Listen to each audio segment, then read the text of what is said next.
Brandy బాటిల్స్కి plastic consumption ఎక్కువగా ఉంది. ఎక్కడ పడితే అక్కడ పడేస్తున్నారు కాబట్టి హ్యూజ్ కన్జంప్షన్ ఒక దగ్గర కలెక్ట్ అవుతుంది.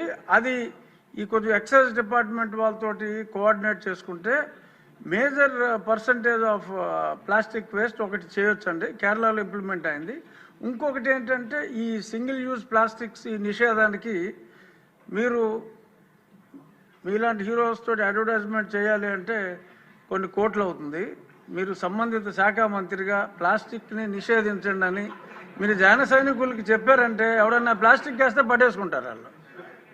ఆ మధ్యన గోతులు ఎలా కప్పెట్టారో కొన్ని సంవత్సరాల క్రితం రోడ్లు మీరు బాగు చేయమని పిలిపించినప్పుడు ప్లాస్టిక్ని ఆపండి అని మీరు ఒక్క పిలుపు ఎలా ఇస్తే ఎలా అంతే, ఇంకా అది ఆగిపోతుంది. సో కాబట్టి సంబంధిత శాఖ మంత్రిగా మీరు ఆ స్టెప్స్ తీసుకుంటే డెఫినెట్గా